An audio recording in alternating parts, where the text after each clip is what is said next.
Bonjour à tous. Alors aujourd'hui on va faire les étirements. On va faire plusieurs petites vidéos pour chaque position. Une vidéo pour chaque position. Donc on commence par la position debout où on va commencer donc par étirer le mollet en se plaçant en fente. On prend l'appui sur une chaise, sur une table comme on veut. On va essayer d'avoir le talon posé au sol, le genou opposé en légère flexion, le dos droit, qu'on garde bien droit grâce à cet appui qu'on a au niveau des bras sur une table ou sur la chaise, sur un buffet, comme on veut. On change de jambe. On peut garder un étirement pendant une dizaine de secondes. Si c'est supportable, on va même pouvoir rester jusqu'à 30 secondes. Et on va pouvoir le répéter 2 à 3 fois pour chaque muscle. On va éviter de faire des à-coups lorsqu'on se fait un étirement, c'est-à-dire qu'on ne va pas faire des petits balancements comme ça pour essayer d'atteindre une plus grande amplitude. On va rester simplement dans la position.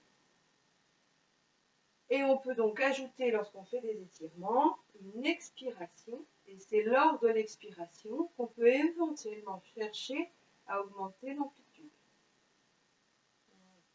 Un étirement ne doit pas être douloureux. On doit sentir une tension dans le muscle parce qu'effectivement on l'étire, mais en aucune façon il doit être douloureux. On va maintenant étirer le quadriceps. Le quadriceps, soit on va attraper son pied de cette façon si c'est possible. Il y a une deuxième possibilité. On va prendre une serviette et on va attraper aussi son pied de cette façon. Voilà. L'objectif, c'est d'avoir, donc vous avez un appui, vous avez votre serviette ou votre élastique, mais un élastique, c'est pas facile parce que du coup, il va s'étirer. L'idéal, c'est d'avoir la jambe qui évite de remonter en avant comme ça. Elle doit être parallèle, en fait, à l'autre jambe. Donc, pas écartée comme ça, bien parallèle à l'autre jambe. Et ni en avant, plutôt en arrière, mais l'idéal c'est d'être parallèle à l'autre cuisse. Voilà. Même chose, on va changer de côté. Donc l'installation est plus compliquée pour le quadriceps. Alors, donc faites-vous aider, mais en tout cas c'est une position tout à fait réalisable.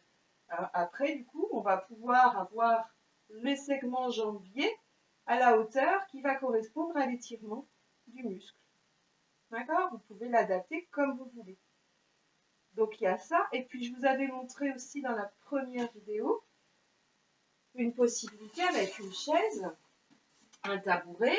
L'idéal c'est aussi un tabouret qui se règle en hauteur, et comme ça vous pouvez mettre la hauteur qui va correspondre à votre amplitude. Vous ajoutez un petit coussin pour pas faire mal au segment jambier, au coup de pied, et puis vous pouvez aussi faire cet étirement du quadriceps debout. Vous vous tenez à un mur, à une table, à tout ce que vous voulez. Et puis, vous allez étirer votre quadriceps tranquillement.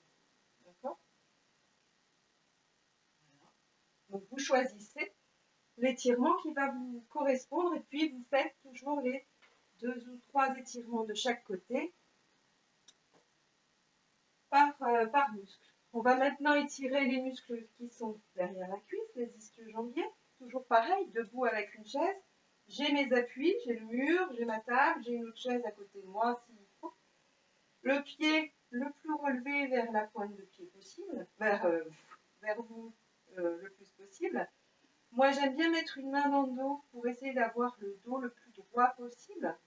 On ne va pas chercher à poser sa tête sur la jambe comme on voit dans certaines vidéos de yoga ou autres, mais on va simplement s'arrêter lorsqu'on va sentir un étirement au niveau du genou, au niveau de certains muscles des ischio-jambiers. Même chose, donc on va changer de jambe. Vous restez entre 10 et 30 secondes en fonction de vos capacités, de vos douleurs. Il ne faut pas, vraiment pas déclencher de grosses douleurs. Si vous déclenchez de grosses douleurs, c'est que vous êtes trop loin en amplitude. Vous revenez. ces étirements-là, l'idéal, c'est de les faire quasiment tous les jours, en fait. Il ne faut pas attendre d'aller chez le kiné vraiment tous les jours. Voilà. Et on revient. Donc, on a fait mollet, quadriceps, ischio-jambier. Pour la position debout, au niveau des membres inférieurs, on va en rester là. On verra plus facilement en position allongée les étirements des fessiers qui sont très importants pour les douleurs lombaires. Mais on va faire par contre les étirements des bras. On avait vu déjà des étirements. Je vais m'asseoir pour que vous le voyez bien. On peut le faire assis, debout, et on va étirer. Pareil, on va bien sentir l'étirement, on va pas faire d'à-coup, on va éviter de se pencher et on va pas chercher non plus à aller trop loin. Si je vais là, moi ça me va. D'accord? On change de bras. L'idéal, c'est vraiment d'essayer, de tenter de le faire et quitte à augmenter au fur et à mesure les amplitudes tranquillement. En tout cas, ça permet, si on fait ça bien régulièrement, d'éviter de perdre en amplitude. Donc là, on a notre main, notre bras qui va venir se coller contre la poitrine et l'autre qui va juste la maintenir. Pareil, on ne va pas chercher à aller plus loin. On va sentir l'étirement qui se fait au niveau du muscle de l'épaule.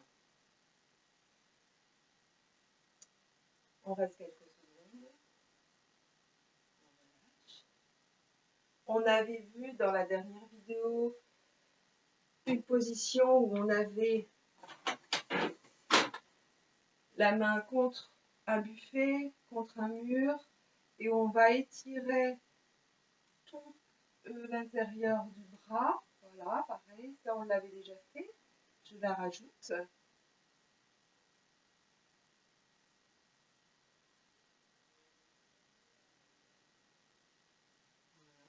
Et on va faire la même chose de l'autre côté. On étire, vous imaginez que j'ai un buffet, vous vous mettez dans votre position, regardez même avec mon mur, ça me suffit, je pose mes doigts contre le mur et après j'essaye, au lieu d'éviter d'avoir la rotation, je reviens de face. Pareil, vous allez choisir votre amplitude, votre position pour sentir l'étirement. Là, on doit sentir un étirement sur la face intérieure du bras. Voilà, et après on essaye de se mettre en position. Évitez d'avoir les épaules relevées, vous pensez à les baisser. Un étirement, c'est pas forcément facile. Il faut essayer d'être dans une bonne position pour ne pas trouver des compensations. Mais en tout cas, ça doit être fait dans les amplitudes qui nous conviennent. Voilà. Donc, on refait celui-ci que je n'ai pas fait tout à l'heure pour être complet au niveau des membres supérieurs.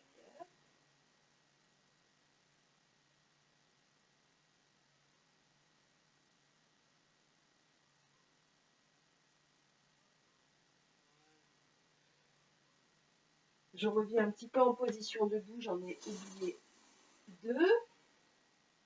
On peut faire, donc on est par exemple contre le mur, et on peut essayer de lever son bras et d'incliner pour étirer tout le côté de la colonne vertébrale ici, enfin du tronc. Voilà. On peut essayer d'étirer au maximum. Donc, je vais plier un peu pour que vous voyez bien mon bras. Il peut être tendu. Il peut être aussi en arc de cercle, c'est pas grave. Et on va étirer. Donc les jambes pliées, vous ne le faites pas, hein, c'est pour vous montrer. Parce que ça tire moins si j'ai les jambes pliées. On va chercher à ouvrir ce côté-là. Voilà. Même chose de l'autre côté. Et on tire comme si on voulait aller toucher le plafond. Hein, on ne veut pas forcément aller sur le côté. On va aller très très haut vers le plafond. Voilà, c'est vraiment ça ce qu'il faut essayer de se dire. C'est vers le haut en inclinant un petit peu le tronc. Voilà, votre bras, il pend tranquillement. Voilà. On peut faire cet exercice-là si vous avez un mur, imaginez que vous avez un mur ici, en fait, vous allez vous éloigner un peu du mur et allez vous chercher à toucher le mur ici avec votre bassin et le bras le long du mur. Ça aussi, c'est une solution. Voilà, ça peut être ça. Et le dernier, pour le muscle psoas, je pense que je l'avais aussi montré dans une autre vidéo, c'est un étirement que j'aime beaucoup, puisque quand on a la maladie de Parkinson, souvent on a une flexion de hanche qui arrive. Donc il faut étirer vraiment cette hanche, c'est très important.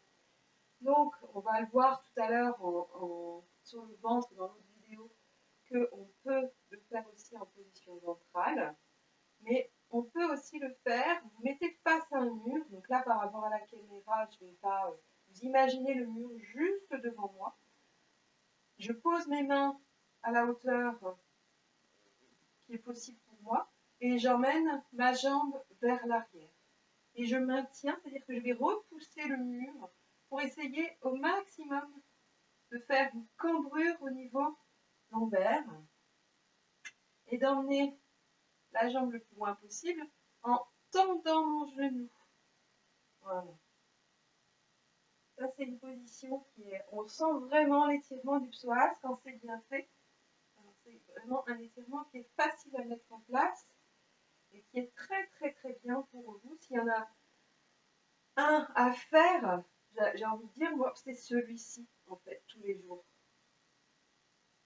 Il est vraiment très important pour la mobilité de la hanche, pour la stabilité du bassin après, pour les douleurs lombaires. Le psoas, c'est un muscle qui est très douloureux, qui peut provoquer de fortes douleurs s'il est contracté au niveau lombaire.